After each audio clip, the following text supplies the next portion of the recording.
Günaydın. Bugün 11 Ağustos Pazar. Yani Ramazan Bayramı. Saat 4:36. Şu anda Kütahya'dayım. Dumlupınar Üniversitesi'nin konuk evindeyim. Bugün en erken kalktığım gün oldu. Çünkü dün artık çok aşırı sıcağa maruz kaldım yani. Şöyle söyleyeyim. Saat 2:30 civarında Kütahya'daydım. Yanlış kampüse gitmişim. 2 kampüs var. Buraya gelecek olan olursa da aklında bulunsun. Bu Evliya bir şey yerleşkesi burası. Bir de Germiyan bilmem ne yerleşkesi var.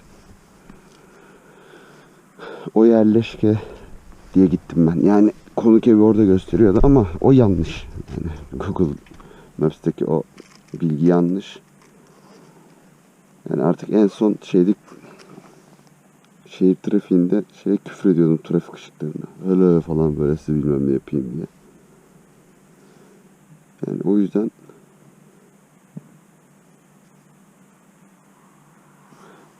yani erken çıktım. Daha Didim'e gidiyorum bugün artık. Turun son günü haliyle. Yani artık iyice sıcak kalacağım o vakitlerde. Planım mümkün olduğunca erken vakitte olmak. Didim'de olmak. Çok aşırı sıcak kalmadan zaten. Özellikle de 3 kat giyindim şimdi bugün. Tişört üstüne uzun kollu sweatshirt, onun üstüne polar şeklinde, lahana gibi. Yani yazlık montla çıktım yola. Yani çift montla çıkılsa çıkılırmış. O kadar şey yoktu, hani o kadar bagajım yoktu ama ya da bir tane windproof ceket almak lazım. Yazlık ceketi baharlık cekete çevirmek lazım. Yani polar tek başına idare etmiyor maalesef. Yani rüzgarı kesmiyor, zaten en büyük sorun o. Öyle. Bugün de yaklaşık 470 kilometre yolum var. Görünen.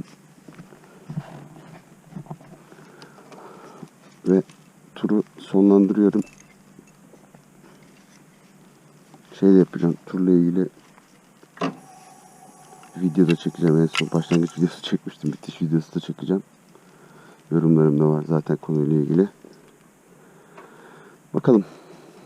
Son günde hepinize iyi seyirler diliyorum. Dünden çok video yok bu arada. Sadece Ilgaz'ı çektim. Bugün de muhtemelen çok fazla video olmaz. Başlangıç biraz daha yolda çekerim. Yani o ilk günlerdeki bildiğim yollar olduğu için de daha doğrusu çok fazla bir şey çekmeye ihtiyacı hissetmedim.